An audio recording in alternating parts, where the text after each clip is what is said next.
Hello hello hello hello hello hello hello hello hello hello hello hello hello hello. नमस्कार। 38 number की संध्या वेला में आपका स्वागत करते हैं।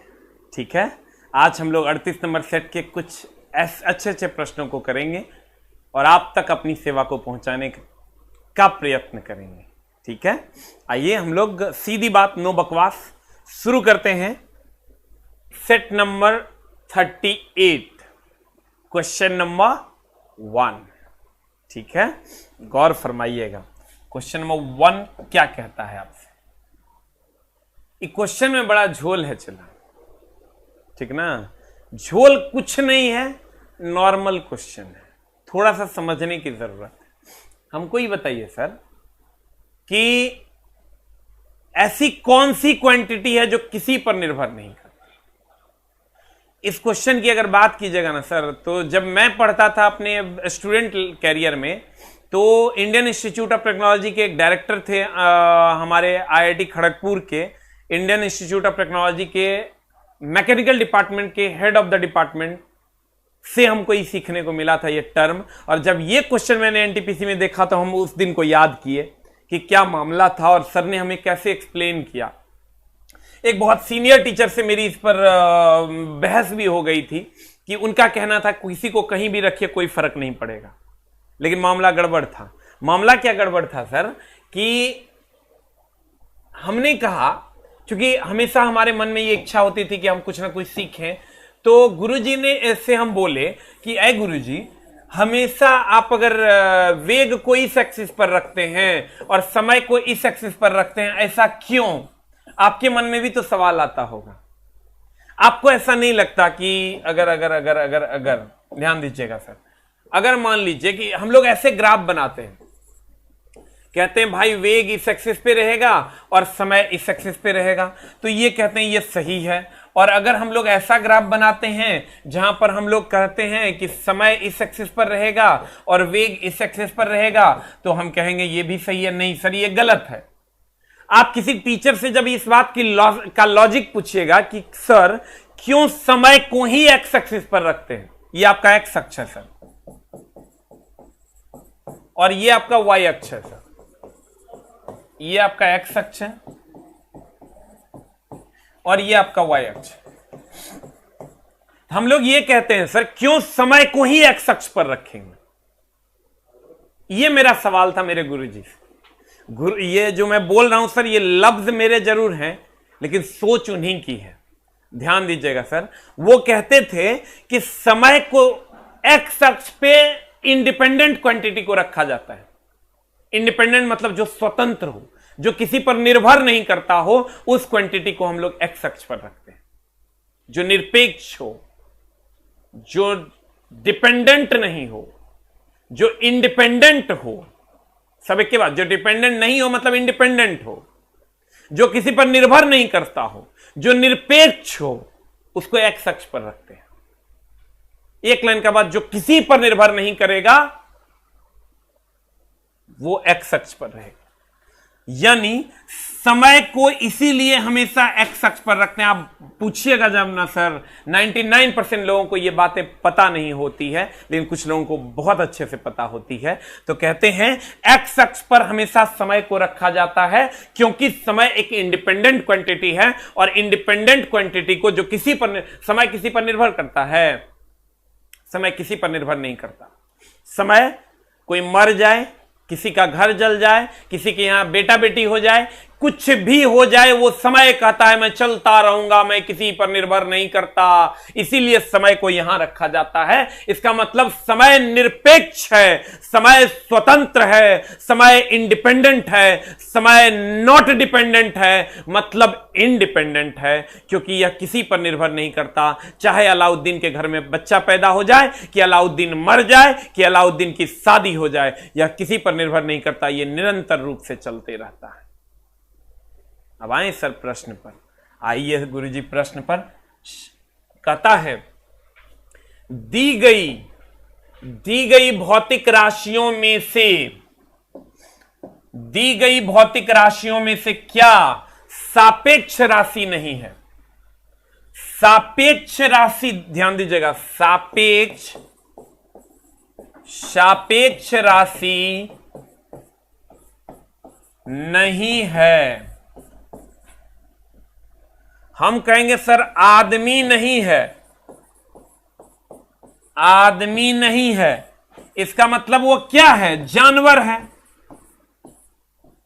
सर आदमी नहीं है मतलब वो क्या है? जानवर है। सापेक्ष राशि नहीं है, इसका मतलब वो क्या है? निरपेक्ष है। निरपेक्ष है मतलब किसी पर अपेक्षित नहीं है, इसका मतलब स्वतंत्र है। और इस राशि का जो एग्जाम्पल है सर बताइए क्या है? इस राशि का एग्जाम्पल द्रव्यमान है, इस राशि का एग्जाम्पल समय है। जल्दी से लिख लीजिए सर, ये लाइन आप लिखिए। सापेक्ष राशि नहीं है, जैसे आदमी नहीं है मतलब वो जानवर है, सापेक्ष राशि नहीं है इसका मतलब वो निरपेक्ष, मतलब वो स्वतंत्र है। अब बताइए कौन है? सापेक्ष राशि नहीं है मतलब निरपेक्ष है। आंसर हो जाएगा समय। You will get the answer. उम्मीद करते हैं आपको समझ में आया होगा। सर क्वेश्चन इंग्लिश में भी लाए। सर मैं खोज ही रहा हूं एक इंग्लिश कन्वर्टर, अगर हमको बहुत जल्दी हम खोज लेंगे सर, जो कर देगा सर, तो मैं आपके लिए बहुत जल्द लेकर आ रहा हूं सर, आपकी खिदमत में बहुत जल्द पेश करूंगा सर। हो गया? हो गया सर? उम्मीद करते हैं आपको यही दो में से कोई एक ऑप्शन रहेगा सर। आते हैं अगले प्रश्न की ओर।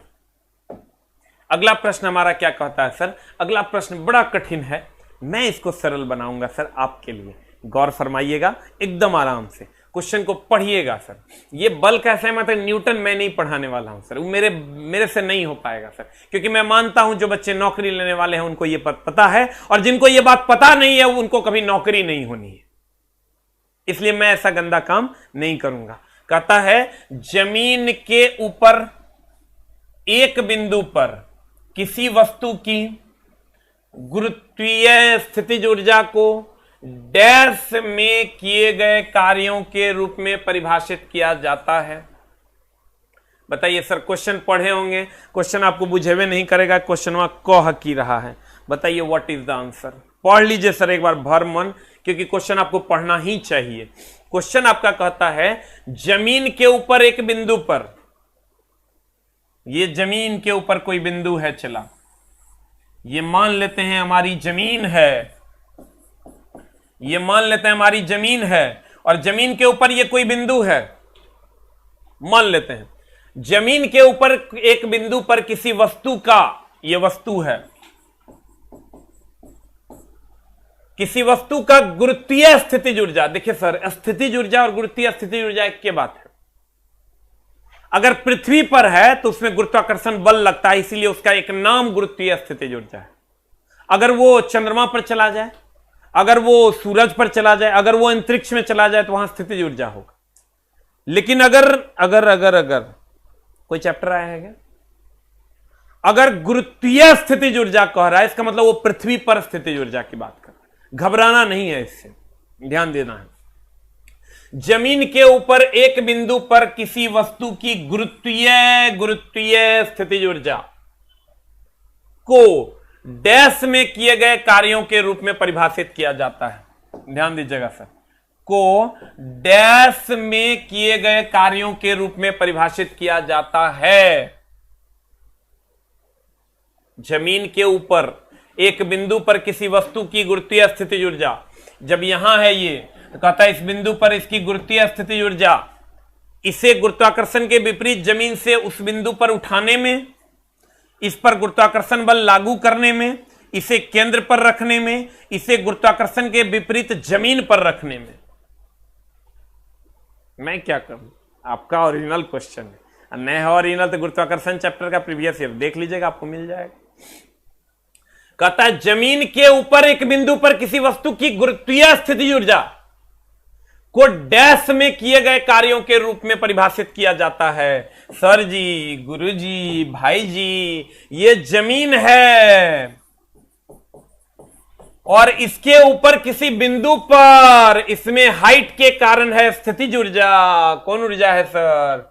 इसमें हाइट के कारण जो स्थितिज ऊर्जा है दैट इज mgh। इसी को हम स्थितिज ऊर्जा नहीं कह के क्या कहते हैं? गुरुत्वीय स्थितिज ऊर्जा। गुरुत्वीय गुरुत्वीय गुरुत्वीय स्थितिज ऊर्जा। स्थितिज ऊर्जा गुरुत्वीय स्थितिज ऊर्जा। कहता ये क्या है? तो इस वस्तु को ऐसे हम उठाए न चला, तो गुरुत्वाकर्षण के विरोध में किया गया कार्य है। गुरुत्वाकर्षण नीचे की ओर लगता है और हम जब उसको उठाते हैं किसी बिंदु पर तो ये गुरुत्वाकर्षण के अगेंस्ट हम नीचे की ओर बल लग रहा है, गुरुत्वाकर्षण बल एकदम नीचे की ओर लग रहा है और उसके अगेंस्ट हम इसे उठा रहे हैं, तो मतलब गुरुत्वाकर्षण के विरोध में उठा रहे हैं। हम की करेंगे? ओरिजिनल है भाई, नए है ओरिजिनल तो कल से नया आना है पढ़ने। अब की बोले बताने, इतना तो हम डायरेक्ट बोलते हैं कि इस बात पर गुस्सा मत करना भाई। हम इसलिए बोलते हैं कि तेरा कॉन्फिडेंस लेवल बढ़ेगा, तू जाके चेक करेगा। कहते हैं अगर ये वस्तु यहां है और इसको हम ऐसे उठा रहे हैं, गुरुत्वाकर्षण बल हमेशा नीचे की ओर लगता है, गुरुत्वाकर्षण बल हमेशा नीचे की ओर लगता है, गुरुत्वाकर्षण बल हमेशा नीचे की ओर लगता है। गुरुत्वाकर्षण बल जब भी लगेगा चला, नीचे की ओर लगने वाला बल है गुरुत्वाकर्षण बल। और हम इसको ऊपर की ओर उठा रहे हैं, ऊपर की ओर उठा रहे हैं, तो बताओ एक दूसरे के विपरीत कार्य कर रहे हैं, विपरीत कार्य कर रहे हैं। गुरुत्वाकर्षण नीचे लग रहा है, उठा ऊपर रहे हैं, विपरीत न कार्य कर रहे हैं। हम तुमको हम उधर खींच रहे हैं और तुम जा उधर रहा है, इसका मतलब विपरीत है। अब बता क्या हो जाएगा? What is the answer? पढ़ अब क्वेश्चन। कहता है जमीन के ऊपर एक बिंदु पर किसी वस्तु की गुरुत्वीय स्थितिज ऊर्जा, ये जमीन के ऊपर किसी बिंदु पर गुरुत्वीय स्थितिज ऊर्जा डैश के लिए कार्यों के रूप में परिभाषित किया जाता है। ये जो गुरुत्वीय स्थितिज ऊर्जा है सर, ये गुरुत्वाकर्षण के विरोध में जो हम इसको उठाए हैं उसके लिए किया गया कार्य है। इसे गुरुत्वाकर्षण के विपरीत जमीन से उस बिंदु पर उठाने में किया गया कार्य। तुम कहेगा इस पर गुरुत्वाकर्षण बल लागू होगा, तो गुरुत्वाकर्षण बल हर उठे हुए वस्तु पर लागू होता है। तो गुरुत्वाकर्षण बल एक कार्य थोड़े है। क्वेश्चन कर रहा है कार्य क्या है? तो गुरुत्वाकर्षण बल एक बल है। कहता है इसे केंद्र पर ले कहां गया? क्वेश्चन जो तू ले जाएगा। इसे गुरुत्वाकर्षण के विपरीत जमीन पर रखने में, जमीन पर रखा है, ये तो जमीन से ऊपर रख रहा है। कह रहा है जमीन से ऊपर, के नहीं गया जमीन से ऊपर, तो ये कैसे हो जाएगा? चला नन होगा, आंसर हो जाएगा F for Apple. Clear? Answer हो जाएगा क्या?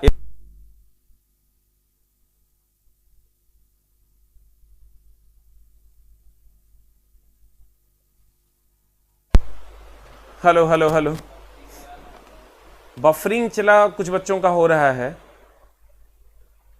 यहां से हम लोग चलते हैं। पहले हमको ही बताइए सर, कितने लोगों का सर आज पता नहीं क्यों सुबह से ही नेटवर्क का प्रॉब्लम हो रहा है। आज केमिस्ट्री का क्लास भी डिस्टर्ब हो गया।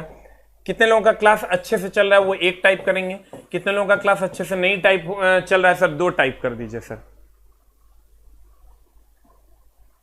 तो सर देखिए, अगर मैक्सिमम बच्चों का क्लास अच्छे से चल रहा है इसका मतलब आपके नेटवर्क में प्रॉब्लम है सर। मेरे अब YouTube का भी नेटवर्क खराब होगा तो सर कैसे हो जाएगा? ऑल ओवर वर्ल्ड का सबसे अच्छा नेटवर्क है सर। देखिए सबका क्लास अच्छे से चल रहा है। कुछ बच्चे हैं जिनका क्लास में बफरिंग होता है, वो ना धुन लिखने लगते हैं बफरिंग बफरिंग बफरिंग। ये गलत है ना सर। अगर मेरे एंड से बफरिंग होगा तो सबका बफरिंग हो जाएगा। ये बफरिंग आपके एंड से है। देखिए सर लगभग 99% बच्चों का अच्छे से क्लास चल रहा है।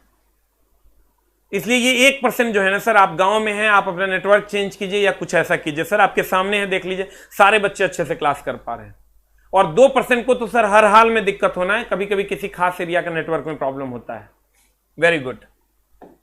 अब आज चलते हैं सर हम अगले प्रश्न की ओर। कहता है अगला प्रश्न, किसी वस्तु द्वारा कार्य करने की क्षमता या किसी वस्तु में निहित ऊर्जा पर निर्भर करता है। ध्यान दीजिएगा सर, क्वेश्चन पढ़िएगा, रीड द क्वेश्चन केयरफुल्ली। क्या होगा सर क्वेश्चन? ध्यान दीजिएगा। किसी वस्तु में कार्य करने की क्षमता, सबसे पहले तो यही सर लाइन हाईलाइट कर लीजिए, या किसी वस्तु में निहित ऊर्जा पर निर्भर करता है। वस्तु का द्रव्यमान और आयतन, वस्तु की निश्चित दिशा और वस्तु की गति, कार्य करने वाली वस्तु की स्थिति और अवस्था, वस्तु के परिमाण और दिशा। बताइए क्या होगा sir answer? What is the answer? किसी वस्तु में कार्य करने की क्षमता, मैं वस्तु, मेरे अंदर कार्य करने की क्षमता है। आराम से चला, सब दर्द है जो तू पढ़ता होगा और तेरा बुझाता नहीं होगा। सीखो, फिर रिपीट करके लाएंगे क्वेश्चन। तब समझ में आएगा। मंत्र नहीं है कि आया यूट्यूब पे हुलक लिया, बूझ गया, चल दिया।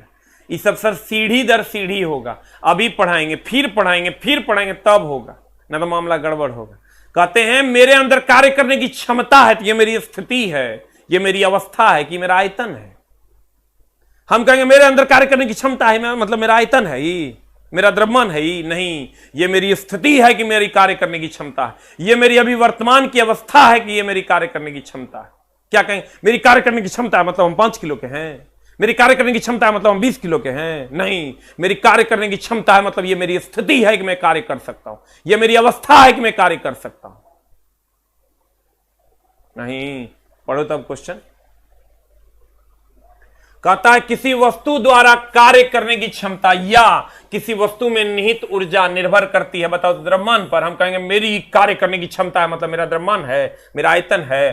कहता है दिशा और गति पर, हम कहेंगे मेरी कार्य करने की क्षमता है मतलब मेरी दिशा पूरब की ओर है। ये भी गया, ये भी गया।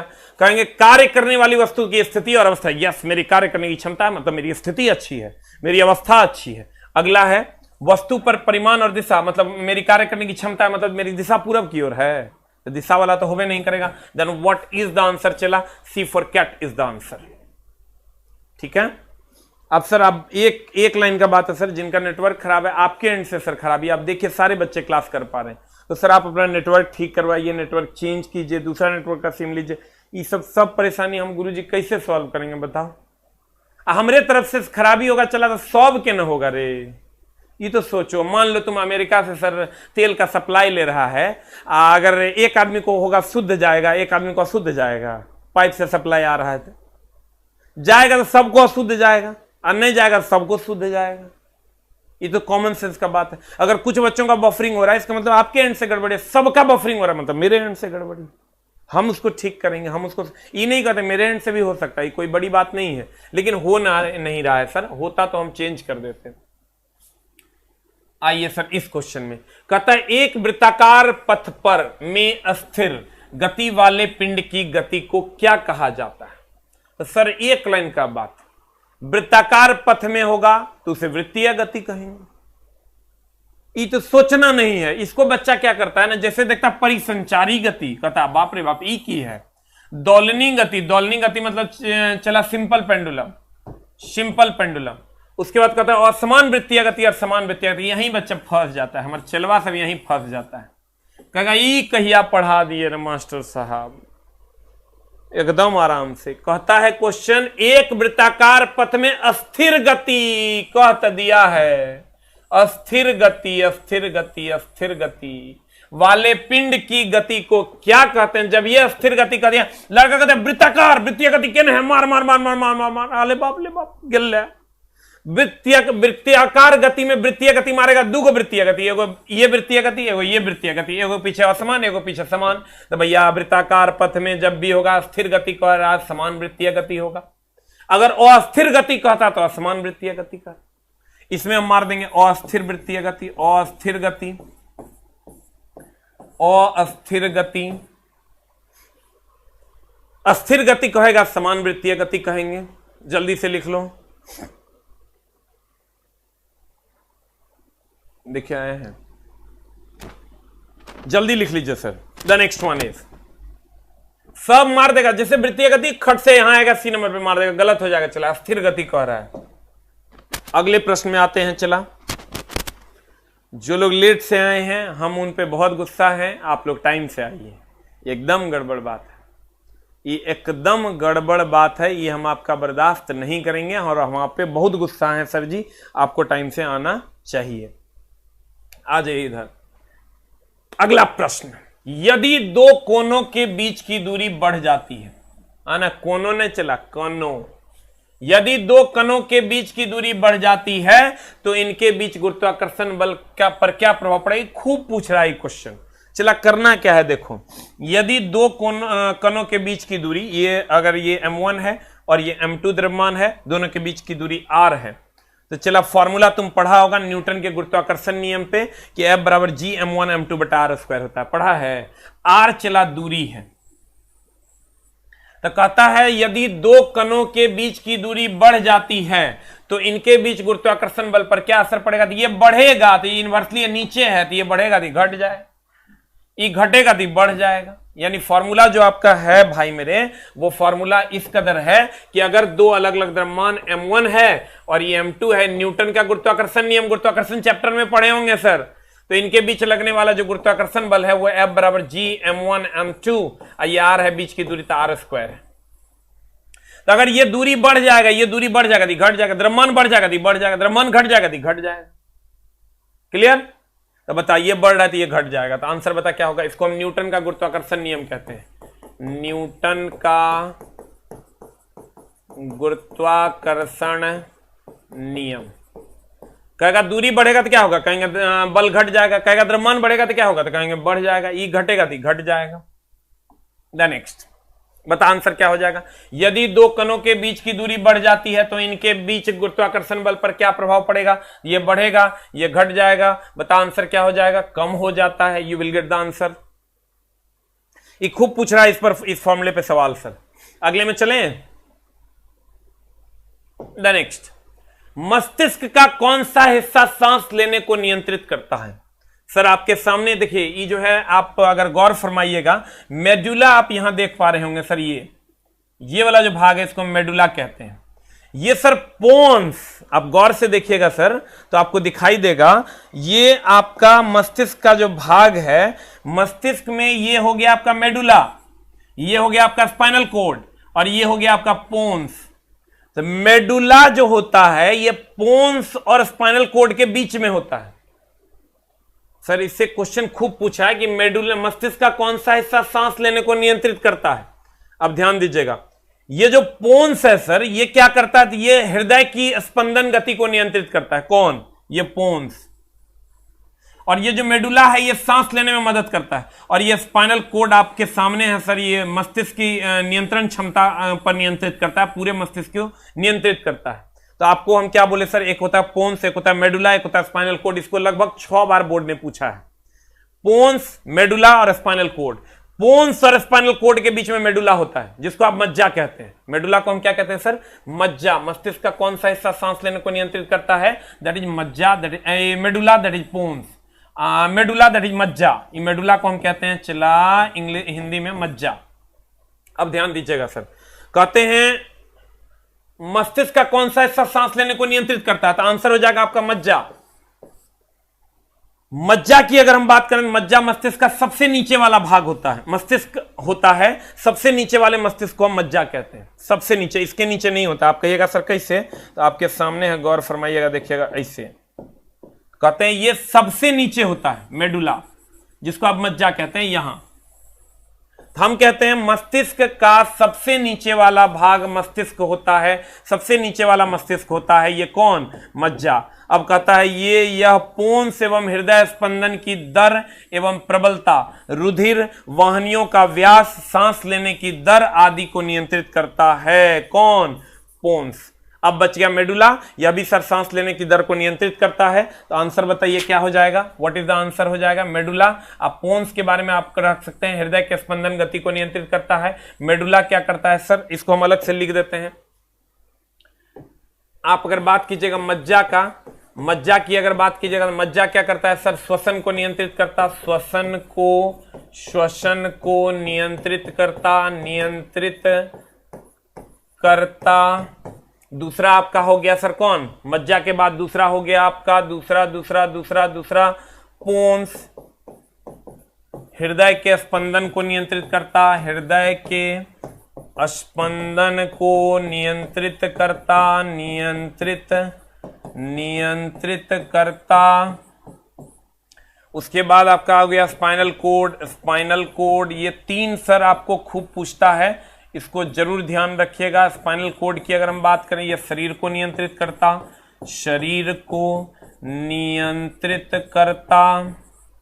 Right it down. ये 3 लाइन सर वहां पर थोड़ा अच्छे से नहीं लिखा हुआ है, इसको अलग से लिख लीजिए सर। अरे सर बफरिंग हो रहा है, थोड़ा सा नेटवर्क आप रिफ्रेश कीजिए सर, ऑफ करके ऑन कर लीजिए। हो गया। अब आते हैं नेक्स्ट में, लिख लिए। मज्जा श्वसन को नियंत्रित करता, पोन्स हृदय के स्पंदन को नियंत्रित करता, स्पाइनल कोड शरीर को नियंत्रित करता। द नेक्स्ट, अब बताइए आंसर क्या हो जाएगा? मस्तिष्क का कौन सा हिस्सा सांस लेने को नियंत्रित करता है? आंसर हो जाएगा मज्जा। अगला, डैश एक जटिल स्थायी उत्तक है, बताइए क्या होगा आंसर? कहता है डैश एक जटिल स्थायी उत्तक है। What is the answer? Answer क्या होगा? अगर उत्तक दो प्रकार के, एक होता है जटिल, अस्थाई उत्तक की अगर हम बात करें, अस्थाई उत्तक दो प्रकार के, एक होता है जटिल और दूसरा होता है साधारण। कहता है अगर हम जटिल अस्थाई उत्तक के एग्जाम्पल की बात करें, चला ये हो जाएगा जाइलम, और अगर साधारण अस्थाई उत्तक की बात करें चला तो ये हो जाएगा पेरेन्काइमा, पेरेन्काइमा, कोलेनकाइमा, कोलेनकाइमा, और एक हो गया स्क्लेरेनकाइमा। इसको जल्दी से लिख लीजिए सर, इतने से आपका ढेरी क्वेश्चन बन जाएगा। लिखिए अस्थाई उत्तक दो प्रकार के, एक जटिल हो गया जाइलम, साधारण में हो गया parenchyma, collenchyma, sclerenchyma. Write it down. अब क्वेश्चन पढ़ लीजिए, आपसे बन जाएगा। Read the question carefully.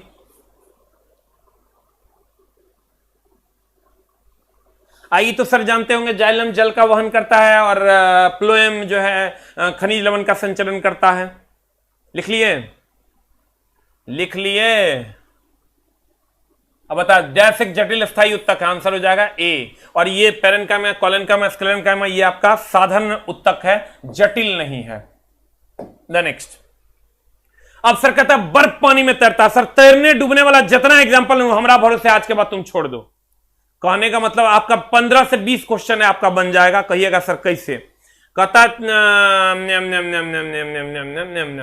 एकदम आराम से, तैरने डूबने वाला खानदान में जितना क्वेश्चन है वो हमारा भरोसे तुम आज के बाद 2 लाइन लिखाएंगे, 25 को क्वेश्चन है, सब बन जाएगा। बोलोगे सर कैसे? तो देखो ऐसे, जैसे तुमको कहेगा जिसका, एकदम आराम से, एकदम आराम से चलाए, 2 लाइन लिखाएंगे तो हर सब दुख दर्द दूर कर देंगे। तैरने डूबने वाला कहानी है खत्म। जो तैरेगा, जो तैरेगा, जो तैरेगा और जिसमें डूबेगा ओकर घनत्व कम। जो तैरेगा और जिसमें डूबेगा घनत्व कम, और जो डूबेगा, जो डूबेगा और जिसमें तैरेगा घनत्व अधिक। एक अलावे तोरा कुछ नहीं पढ़ना है और 25 क्वेश्चन तुम बना लेना तो हर बन जाएगा एकदम आराम से। जो तैरेगा जिसमें डूबेगा घनत्व कम, जो तैरेगा जिसमें डूबेगा घनत्व कम, और जो डूबेगा जिसमें तैरेगा घनत्व अधिक। अब तुम कहेगा मास्टर बना के दिखाओ तब बुझेंगे। हम बना के दिखाते हैं, देखो एकदम आराम से। अगर ये पानी है चला और ये लोहे की कील है, ये पानी, ये लोहा, तुमको घनत्व तो डिसाइड करना है किसका कम किसका ज्यादा। तो कहेंगे जो डूबेगा, लोहा डूब न गया तो जो डूबेगा उसका घनत्व तो अधिक। आज किसमें डूबा? तो पानी में ना, तो जिसमें डूबेगा उसका घनत्व कम। तुमको कहेगा बताओ लोहा का घनत्व, तो कहेंगे लोहा डूबने गया, तो जो डूबेगा मतलब जो डूबेगा तो घनत्व अधिक, यानी लोहा का घनत्व अधिक होगा। और जिसमें डूबा, किसमें डूबा? जिसमें डूबेगा उसका घनत्व कम, यानी पानी का घनत्व कम होगा। एक लाइन का बात, लोहा का घनत्व ज्यादा और पानी का घनत्व कम। यहीं पर हम आ जाते हैं बर्फ में। तो चला, बर्फ जो है वो तैरता है, बर्फ तैरता है और ये है पानी। अब हम घनत्व की बात करते हैं। कहता है जो तैरेगा, कौन तैर रहा है? अरे बर्फ में तैर रहा है, तो कहेंगे जो तैरेगा उसका घनत्व कम। और जिसमें तैर रहा है, किसमें तैर रहा है? पानी में ना तैर रहा है, तो जिसमें तैरेगा ओकर घनत्व अधिक। यानी अगर तुमको बर्फ दे दे और पानी दे दे और तुमको ये डिसाइड करना पड़े कि कर्जा दे, तो कहेंगे जो तैरेगा जो तैरेगा जो तैरेगा जो तैरेगा, बर्फ बर्फ बर्फ बर्फ बर्फ रे, जो तैरेगा जो तैरेगा जो तैरेगा जो तैरेगा, घनत्व कम, घनत्व कम। आंसर बन गया क्वेश्चन, जल्दी से छाप। अब 25 को क्वेश्चन है, बना लिया जाके 25 क्वेश्चन है, चला बना लेना जाके।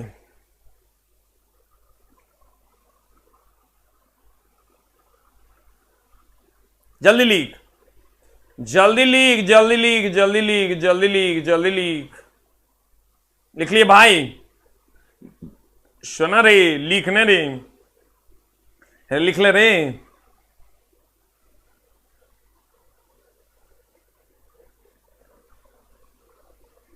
लिख लिए? नेक्स्ट, अब कहता बर्फ पानी में तैरता है क्योंकि इसका घनत्व, पानी में बर्फ है नहीं चला, ये पानी है, अरे चला ये बर्फ है, तो बर्फ है तो बर्फ तैरता न है, तो बर्फ तैरता न है, तो कहता बर्फ पानी में तैरता है क्योंकि इसका घनत्व। इसका मतलब किसका? बर्फ का।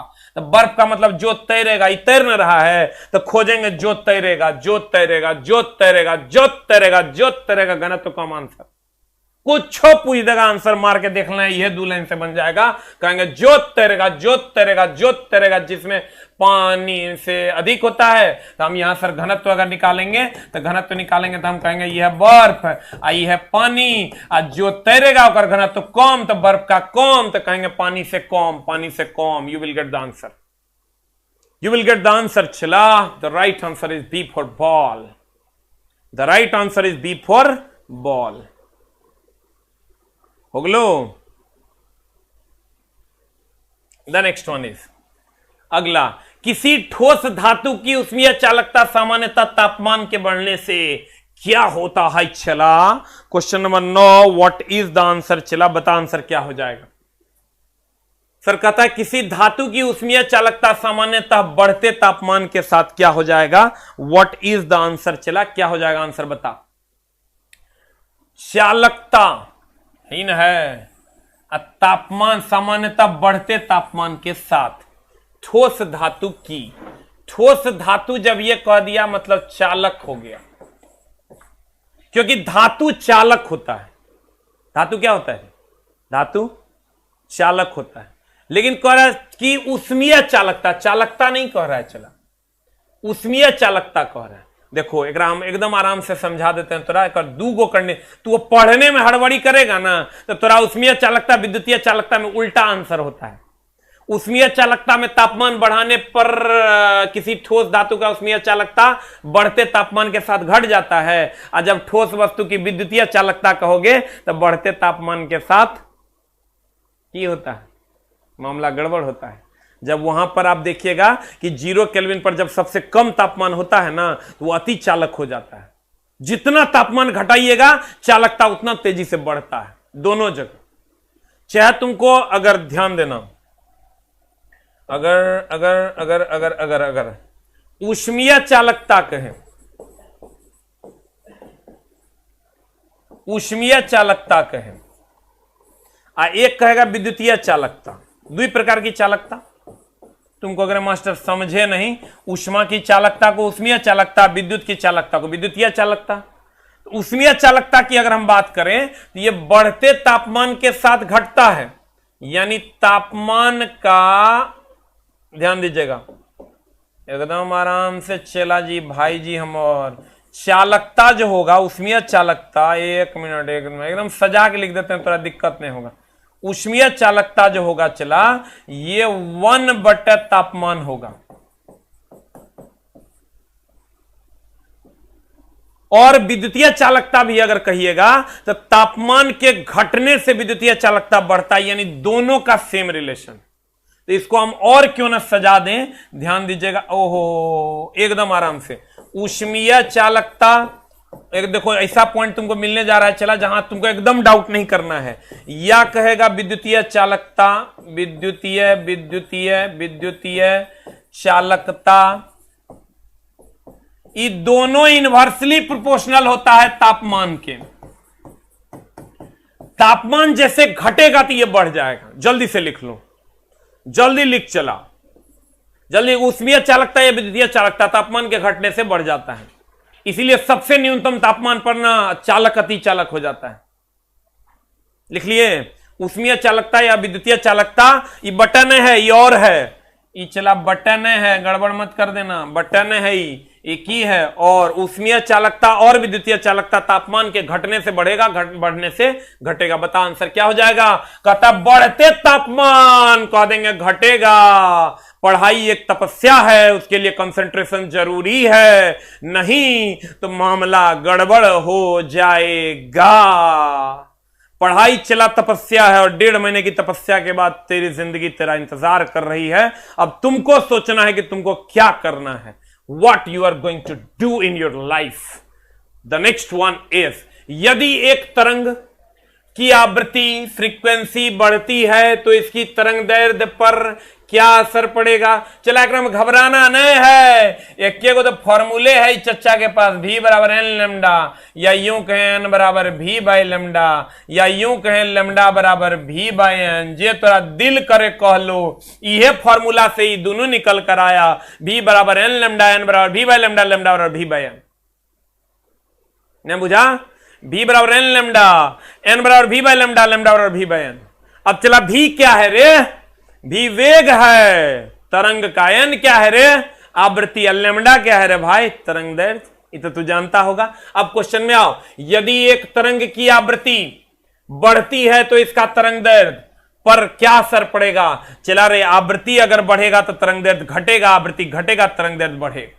उल्टा रिलेशन है, आवृत्ति अगर घटेगा तरंग दैर्ध्य बढ़ेगा, आवृत्ति बढ़ेगा तरंग दैर्ध्य घटेगा। बता क्या हो जाएगा आंसर? कहता है यदि एक तरंग की आवृत्ति बढ़ती है तो इसका तरंग दैर्ध्य, आवृत्ति बढ़ेगा तरंग दैर्ध्य घट जाएगा। देखो कहने हैं घट जाएगा, घट जाएगा या घट जाता है। You will get the answer. C for cat. पढ़ाई एक तपस्या है, दिल करे तो करो, न तो सूत जाओ, न तो भोजपुरी गाना देखो, न तो घूमने चल जाओ। मन तो इन तीनों में से तीनों कर रहा होगा, जो तेरा दिल करता है कर लो।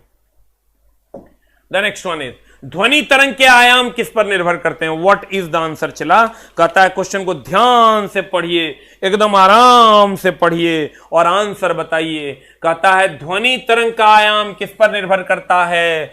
वस्तु का ताप पर, वस्तु का सामग्री पर, वस्तु की गुणवत्ता पर, वस्तु के कंपन कराने के लिए प्रयुक्त बल पर। अब पहले तो ये बात करते हैं, चला आयाम क्या है? तो एक लाइन हमारी तरफ से, गुरुजी की तरफ से एगो लिख न लो। आयाम ये है, किसी भी तरंग का जो आयाम होता है, चला ये होता है एम्पलीट्यूड कहते हैं इसको इंग्लिश में, ये एम्पलीट्यूड कहते हैं, ये एम्पलीट्यूड कहते हैं इसको इंग्लिश में, यानी महत्तम विस्थापन को आयाम कहते हैं। जो महत्तम विस्थापन कोई भी तरंग करता है सर, इसी को आयाम कहते हैं। आयाम किसको कहते हैं? चला महत्तम विस्थापन, महत्तम विस्थापन, विस्थापन को आयाम कहते हैं। Maximum displacement is called amplitude. महत्तम विस्थापन को आयाम कहते हैं, the maximum displacement is called as amplitude. अब महत्तम विस्थापन को आयाम कहते हैं। हमको एक बात बताओ तो चला, कहेगा की रे मास्टर, बोला ना की, तो चला रे महत्तम विस्थापन हमारे बल पर न निर्भर करेगा कि जितना ज्यादा बल लगेगा उतना ज्यादा विस्थापित होंगे हम। बल कम लगाओगे कम विस्थापित होंगे, बल ज्यादा लगाओगे ज्यादा विस्थापित होंगे, और जितना ज्यादा विस्थापित होंगे ओकरे तो आयाम कहते हैं, क्योंकि महत्तम विस्थापन को आयाम कहते हैं। तो चला रे हम कह सकते हैं आयाम, आयाम, आयाम यानी महत्तम विस्थापन, महत्तम विस्थापन, महत्तम विस्थापन, महत्तम विस्थापन यानी विस्थापन बल पर निर्भर करता है। जितना ज्यादा बल लगाओगे उतना ज्यादा विस्थापन होगा। सर आपके सामने है, अब क्वेश्चन पढ़ लीजिए। ध्वनि तरंग का आयाम किस पर निर्भर करता है? वस्तु के ताप पर। जो गरमा देंगे तो का विस्थापन हो जाए। हमारा कोई गरमा देगा तो हमारा विस्थापन हो जाएगा रे। मान लो हमारा कोई गरमा दिया, गरमा देगा तो मतलब हम अपने आप विस्थापित हो जाएंगे? नहीं, हमारा पर बल लगेगा तो हम विस्थापित होंगे। दूसरा तो इसका मतलब ये ऑप्शन गिन लो। कहता वस्तु की सामग्री पर, मतलब हमारी सामग्री पर निर्भर करेगा। जो पतरका होगा वैसी विस्थापन अपने आप हो जाएगा? एकदम नहीं होगा। ऐसा भी नहीं है कि आदमी का विस्थापन होगा लकड़ी का नहीं होगा, जकरा पर बल लगा देंगे ओकरे पर हो जाएगा। उसके बाद कहते हैं वस्तु की गुणवत्ता पर हमारा विस्थापित बल लगेगा तो की कहेगा कि तू बढ़िया आदमी है, तू कम विस्थापित हो, ना जितना बल लगेगा उतने विस्थापन होगा। इसलिए ई ऑप्शन भी गया और बच गया वस्तु के कंपन कराने वाले प्रयुक्त बल पर। इसलिए answer D for dog, dog मतलब कुकुर, कुत्ता। You will get the answer. हो गलो। द नेक्स्ट वन इज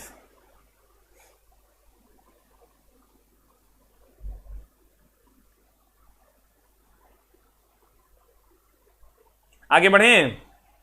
अगला ये जरूर लिख लेना महत्व। कहता निर्वात से एक माध्यम में पढ़ना है तो कंसंट्रेट करना होगा, और नहीं तो जब दिल कर रहा है पहले वो कर लो।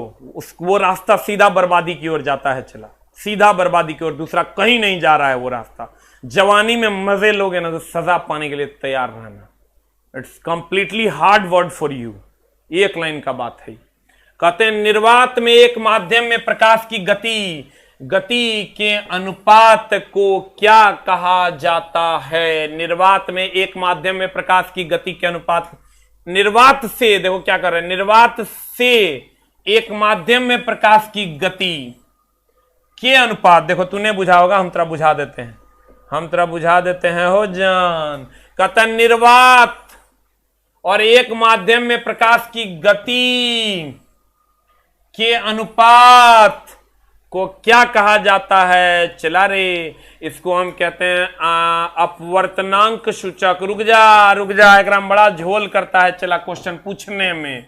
अब हम तो बार बार कहते हैं चला पढ़ो स्मार्टली, खाली पढ़ने से नहीं होता। तुम कहा तू ही एगो स्मार्ट है, चला तुम समझो। ट्रेड अभी हम शुरू कर रहे हैं, अपने सारे चैप्टर को ऐसा बना रहे हैं कि समझो अगर 5 पेज उसका पढ़ना तो हम 3.5 पेज कर रहे हैं। 1.5 पेज को स्मार्टली कैसे हटाएंगे? एक लाइन में 2 बात आ जाएगा तो सर हमको 2 लाइन लिखने का क्या जरूरत? इसीलिए किताब में तुम अभी मेरा किताब आ रहा है 3 पेज का थ्योरी होगा तो 5 पेज का क्वेश्चन बनेगा, उसी हिसाब से हो। लेकिन सर गौर फरमाए, ऐसा नहीं कि हम किताब के प्रमोशन के लिए आप लोगों का इतना प्यार मिल रहा है, किताब जरूर बिकेगी। लेकिन सर मामला ये है, उससे हमको बहुत ज्यादा ये नहीं है कि हम इसलिए प्राइसिंग कम रखा है पब्लिकेशन। हमको जो रॉयल्टी मिलना है वो मिल जाना है, वो हमको मिलेगा, इसके हम इनकार नहीं कर रहे हैं। लेकिन सर आप लोगों का प्यार है कि हम चाहेंगे कि आप लोग उस बुक को जरूर एक बार प्यार दें, और आप लोग देवे कीजिएगा, ऐसा हमको विश्वास है। नहीं दिल करे तो नहीं देना है, ऐसा भी कुछ नहीं है सर। अगर भरोसा हो तो आप खरीदेंगे, आपको जरूर फायदा होगा। हम ये रिक्वेस्ट नहीं कर रहे हैं सर, आपको दिल करे तो सर उस किताब को हाथ लगाइएगा, नहीं तो नहीं लगाएगा। आप कहिएगा किताब कब आएगा कब आएगा कब आएगा। वो लड़का लिखता है किताब नहीं हो गया, कोरोना के वैक्सीन हो गया। अरे दुष्ट, किताब छप चुकी है ऑलरेडी। आज किताब कंप्लीट छप चुकी है। रात में या कल 12 बजे किताब वहां से रवाना होगी और आप तक पहुंचे। कितनों हमको गाली दोगे, हम मेरे गलती नहीं है, ये पब्लिकेशन गलती, ओकरा गरिया लो जितना गरियाना है। चूंकि चला आज इलेक्शन है, कल पटना में सारी गाड़ी बंद है, बाहर में इलेक्शन है, कोई गाड़ी वाला तैयार नहीं हो रहा है। और दूसरा की कोविड है, तीसरा की दुर्गा पूजा में सारे स्टाफ ने छुट्टी मार दिया। सब उल्टा पुल्टा हो रहा था, फिर भी हम लोगों ने सर ओवर टाइम करके वगैरह वगैरह करके उन लोगों ने किया है। अब फिर भी सर थोड़ा सा मामला गड़बड़ा रहा है तो हमको गाली दीजिए जितना दे सकते हैं। अपवर्तनांक सूचक, या इसी को हम अपवर्तनांक कहते हैं, जिसको आप सर कहते हैं अपवर्तनांक, और इसी को हम रिफ्रैक्टिव इंडेक्स कहते हैं। एकदम ध्यान से देखिएगा, रिफ्रैक्टिव इंडेक्स। और यह बराबर होता है निर्वात में प्रकाश की चाल, निर्वात में प्रकाश की चाल बट माध्यम में प्रकाश की चाल।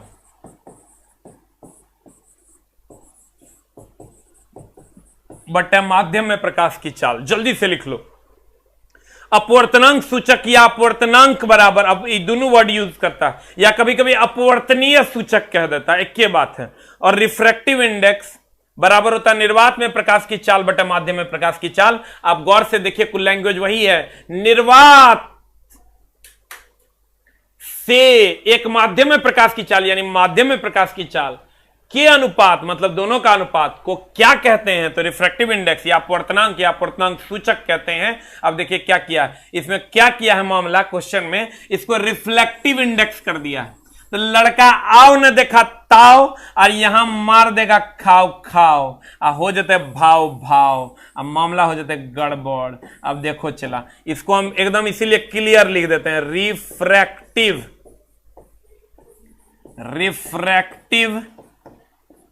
इंडेक्स। लड़का इतना ना हड़बड़ी में रहता, हाँ रिफ्लेक्टिव इंडेक्स, मार मार मार लगी गल हेने या हेने, answer you will get the answer. हो गया, जल्दी से लिख लो। ये फॉर्मूला है इसका, निर्वात में प्रकाश की चाल बटा माध्यम में प्रकाश की चाल।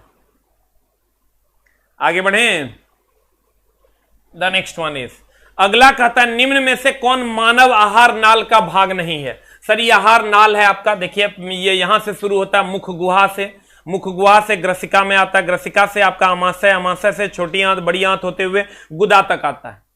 तो ये यहां से शुरू होता है आहार नाल और ये होते हुए गुदा तक आता है यहां तक। तो कहते हैं मानव में से कौन, निम्न में से कौन मानव आहार नाल का भाग नहीं है? मुख गुहा, देखिए है ये है मुख गुहा यहां। उसके बाद आ जाइए आप बड़ी आंत, एकदम है सर ये बड़ी आंत आपका हो गया।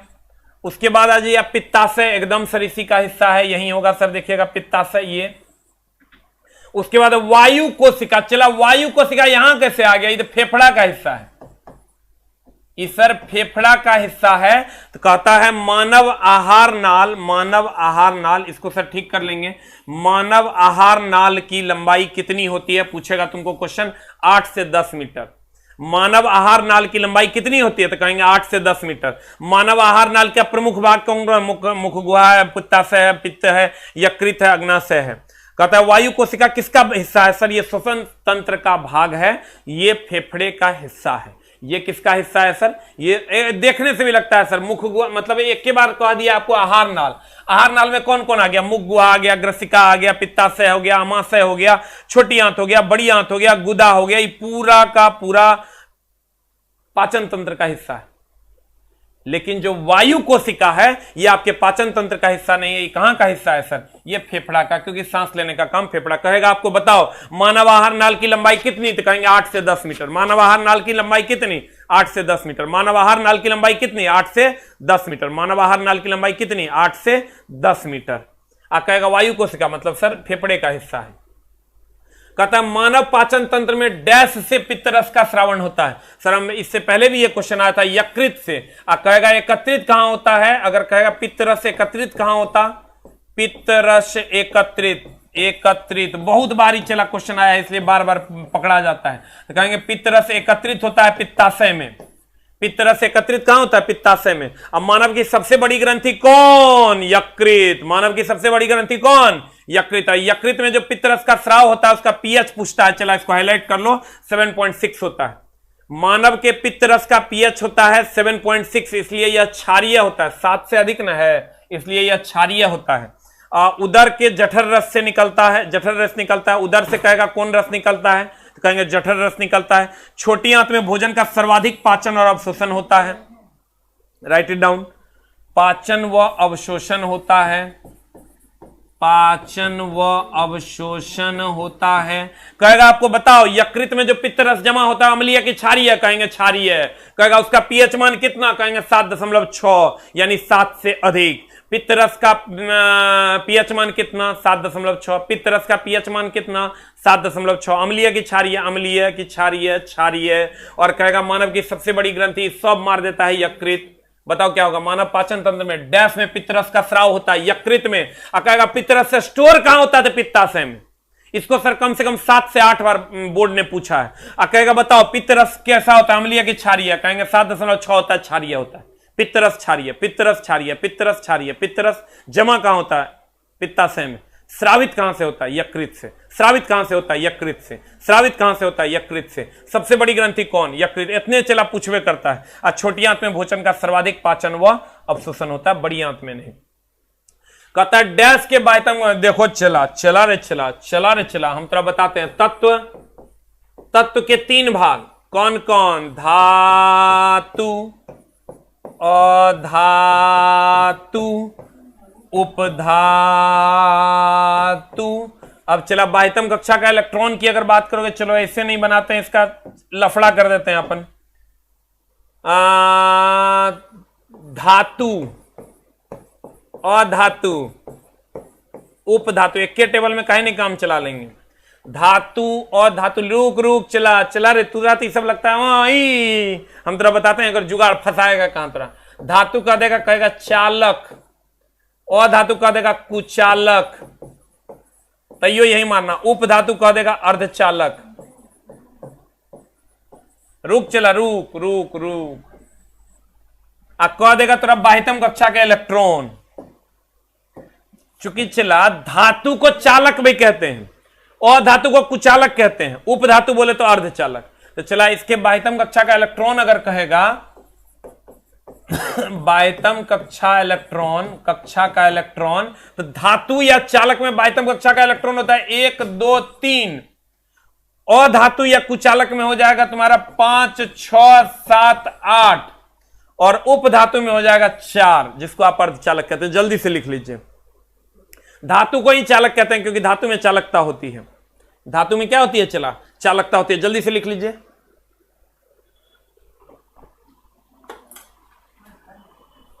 धातु बोले तो चालक, 1 2 3, 1 2 3। पढ़ाई एक तपस्या है, करना पड़ेगा, तुझे लड़ना होगा, तुझे जीतना होगा, उसके लिए कंसंट्रेट करना होगा 1.5 महीने। सीधी बात, नो बकवास।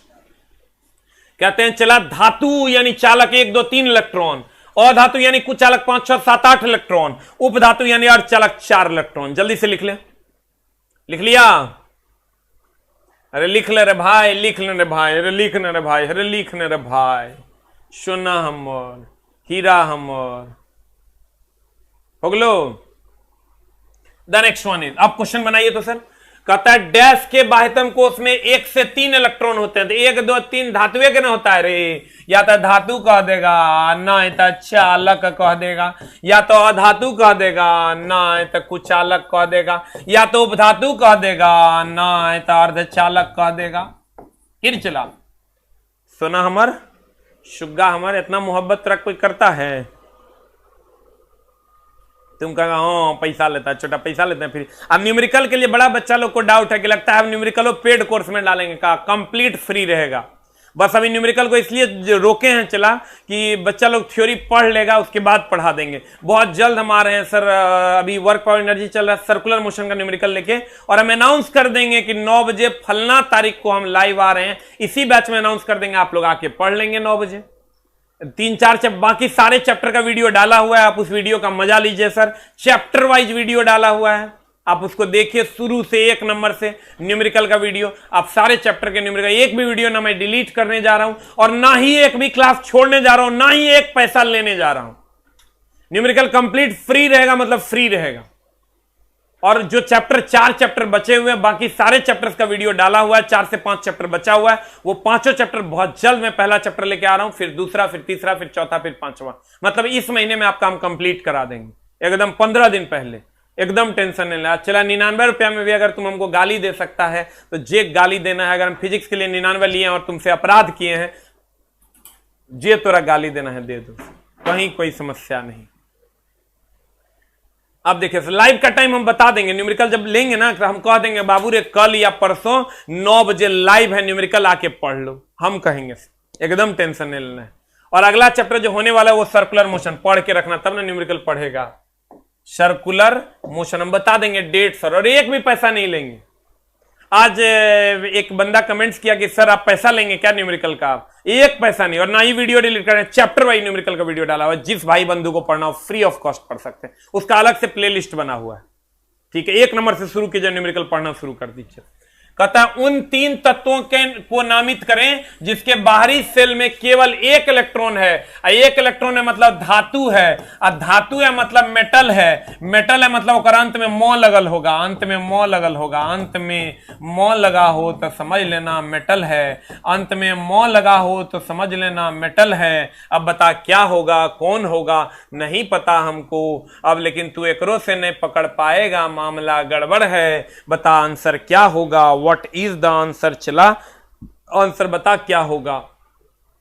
एगो है मैग्नीशियम, कैल्शियम, वेरियम, एगो है lithium, sodium, potassium, helium, neon, argon. Magnesium, helium, neon. जब ये कह रहा है एक इलेक्ट्रॉन होगा, एक इलेक्ट्रॉन होगा मतलब फर्स्ट ए वर्ग का होगा। और फर्स्ट ए वर्ग में कौन कौन है? लीना करो रब से फरियाद, यही ना रे। हे hydrogen, lithium, sodium, potassium, potassium, caesium, rubidium, caesium, francium. अब इसमें देख लो, जो होगा एक इलेक्ट्रॉन, 2 कहता तो सेकंड वर्ग का होता, 3 कहता तो थर्ड वर्ग का होता। बता आंसर क्या हो जाएगा। इसमें मैग्नीशियम है तो होगा नहीं। इसमें देखो लिथियम, सोडियम, पोटेशियम, देखो तो है लिथियम, सोडियम, पोटेशियम, आंसर हो जाएगा। इसमें हीलियम है तो हीलियम एग्राम है नहीं है, मैग्नीशियम एग्राम है नहीं है, तो आंसर हो जाएगा B, B for ball. Write it down, B for ball. First A में होता है सर बाह्यतम कक्षा में 1 इलेक्ट्रॉन, अभी पढ़ा रहे हैं सर, वो केमिस्ट्री में वही पढ़ा रहे थे। सेकंड ए में होगा तो 2 होगा, थर्ड ए में होगा तो 3 होगा बाह्यतम कक्षा में। कह रहा है 1 इलेक्ट्रॉन, इसका मतलब फर्स्ट ए वर्ग का होगा। फर्स्ट ए वर्ग में देख लो कौन है, तो एक है ये है, बाद बाकी फर्स्ट ए वर्ग का नहीं है। सर बहुत बहुत धन्यवाद कि आप लोग लाइव आकर इतना सपोर्ट करते हैं, हमको भी इनकरेज करते हैं कि हम पूरा दिन सर आपके लिए मेहनत करते हैं। और सर हम ऐसा नहीं कि हम पैसा कमा रहे हैं कि आपसे पैसा ले रहे हैं इस बैच का, लेकिन फिर भी सर पूरी एनर्जी आपके लिए हम लगाते हैं। और ऐसा भी नहीं कि मेरा चैनल मोनेटाइज है कि हमको खूब पैसा मिल रहा है, पता नहीं एडसेंस का कोड नहीं भेजता है, यूट्यूब वाला पगला गया है।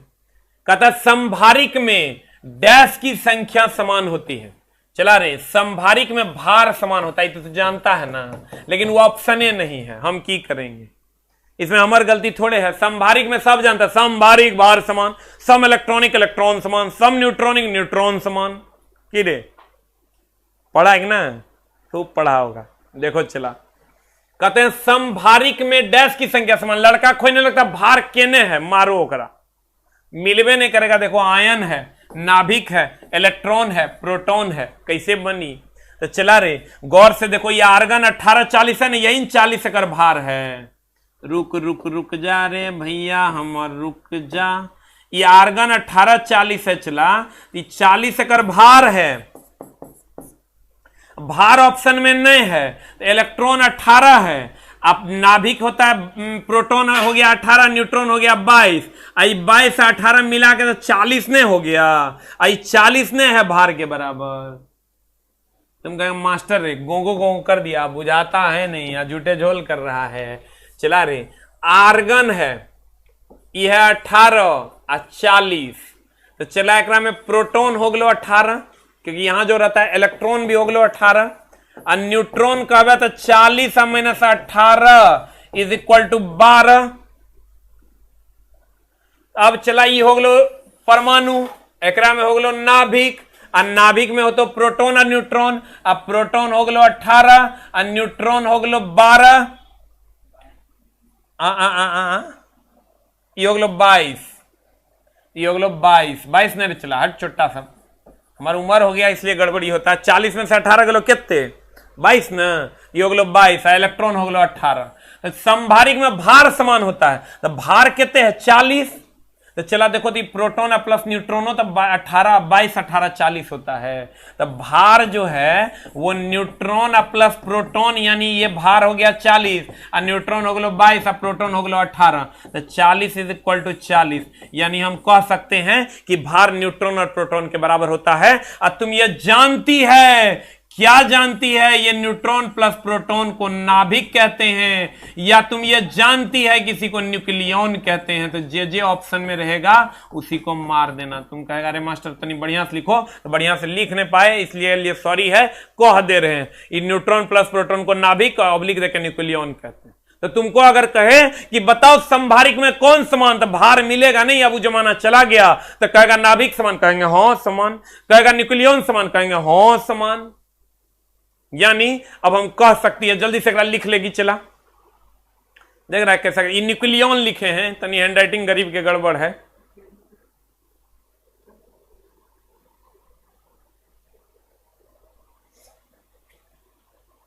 होगलो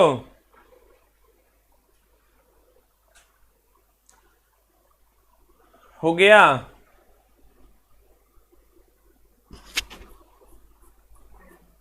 हो गया।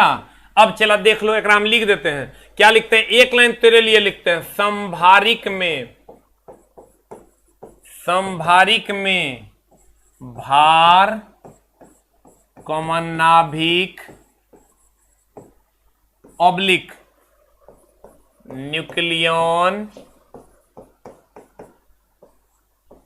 ऑब्लिक न्यूट्रॉन प्लस प्रोटॉन समान रहता। समभारिक में भार नाभिक न्यूक्लियन न्यूट्रॉन प्लस प्रोटॉन समान रहता। जे तोरा ऑप्शन में कह देगा ओकरा मार देना, भारे काली नहीं खोजना, ना तो हो जो तो गड़बड़। हो गया?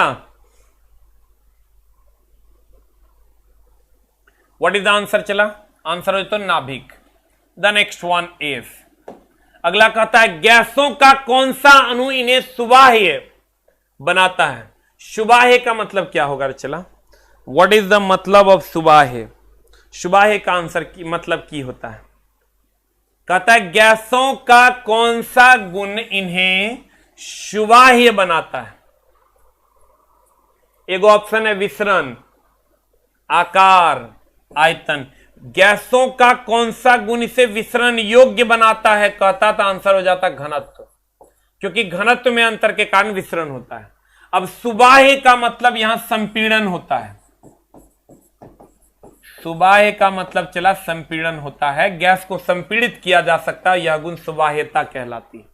तो कहते हैं गैसों का कौन सा गुण इन्हें सुबाह्य बनाता है? दैट इज संपीड़न होता है, उसी के कारण इसको संपीड्यता कहते हैं। और कहेगा गैसों का किस गुण के कारण विसरण होता है? कहेंगे घनत्व गुण के कारण। घनत्व कम ज्यादा होने के कारण सर इसका विसरण होता है, आकार आयतन नहीं होगा। हो गया?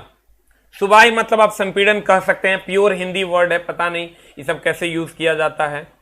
द नेक्स्ट वन इज, अगला कहता वह तत्व जिनके अणु में 3 संयुक्त इलेक्ट्रॉन होते हैं का एक उदाहरण है। जब ये चला कह दिया ना 3, तो 3 कह दिया मतलब थर्ड का होगा। तो थर्ड में तुम देख लो, यहां थर्ड बी है, एगो यहां पर थर्ड ए है जो तुमको दिख रहा होगा। दिख रहा है कि हम बड़ा कर दें? बड़ा कर दें तो 1 मिनट होल्ड डाउन। एगो नेट कनेक्टेड है? 1 मिनट चला, एकदम आराम से। छोड़ो ना, हमारा विश्वास नहीं खे, हमारा विश्वास है तब काम चल जाएगा, नहीं विश्वास है तब कोई बात नहीं। देखो हम बताते हैं। क्वेश्चन कह रहा है एकदम आराम से चला, वह तत्व जिसके अणुओं में 3 संयुक्त इलेक्ट्रॉन। तो तुम यहां तुम नहीं देख पा रहा होगा, इतनी छोटा है, ये थर्ड ए है ये, और यहां जब देखोगे तो ये थर्ड बी है। तो या तो इसमें से कोई होगा, अगर 1 कहता, 3 नहीं कह के 1 कहता तो ये फर्स्ट वाले में होता, 2 कहता तो ये सेकेंड वाले में होता, 3 करा या तो इसमें से होगा या तो इसमें से हो।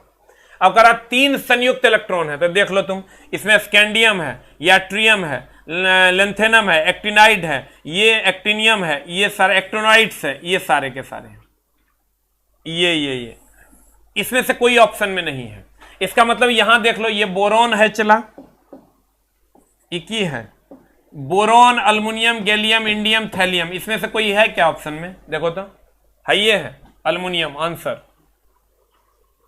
बोरॉन देता तो वो आंसर हो जाता, क्योंकि 3 का 1 कहता तो एकरा में देखते, 2 कहता तो एकरा में देखते, और 3 करा तो 3 बी भी होता, 3 ए भी होता, तो ये दोनों में देखेंगे, ये दोनों में देख लेंगे, जब मिल जाएगा वो आंसर मार देंगे। हो गया? पिछला क्वेश्चन क्या था? 1 इलेक्ट्रॉन, तो 1 इलेक्ट्रॉन मतलब इसमें देखे थे। द नेक्स्ट वन इज, कहता ये चला बोले ना हम सीढ़ी है, एक क्वेश्चन देंगे तो उसका दूसरा भी क्वेश्चन, 2-3 क्वेश्चन रेस्ट मार के देंगे ताकि तुम्हारा दिमाग हम फ्रेश कर दें, और फिर 3-4-5 दिन के बाद फिर एक क्वेश्चन देंगे। क्रमबद्ध ज्ञान को विज्ञान कहते हैं। पता चला आज पढ़ लिए और 10 दिन सूत गए। हम बोले जितना बच्चा मेरा वीडियो देखता है उतना रेलवे की वैकेंसी नहीं है, लेकिन जितना बच्चा मेरा रेगुलर क्लास कर रहा है उतनी वैकेंसी है। जितना बच्चा चला मेरे रेलवे भर्ती बोर्ड का वैकेंसी है उससे ज्यादा मेरा एडमिशन है, लेकिन जितना रेगुलर क्लास कर रहा है उतनी वैकेंसी है। तो अब तुम सोच लो, ऐसा नहीं कि सिर्फ मेरे पढ़ाने से होगा, हम पढ़ाएंगे और तू रेगुलर पढ़ेगा तो तुम्हारी नौकरी होना है, नहीं तो नहीं होना है, ये तुम जान लो हर हाल में। इसलिए तुमको हर हाल में एक वर्ड अपने दिमाग में डाल लो, that's a regularity, nothing else.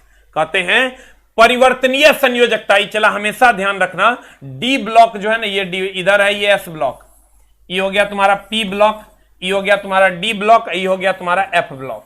तो तुमको कहेगा परिवर्तनीय संयोजकता या उत्प्रेरक किसमें है, तो कहेंगे चला डी ब्लॉक में दोनों चीज। इसको हम संक्रमण तत्व भी कहते हैं। डी ब्लॉक का दूसरा नाम देखो, डी ब्लॉक का क्वेश्चन तुमको पूछेगा, एस फेस के नहीं पूछता है, लेकिन डी ब्लॉक का क्वेश्चन क्या क्या पूछेगा।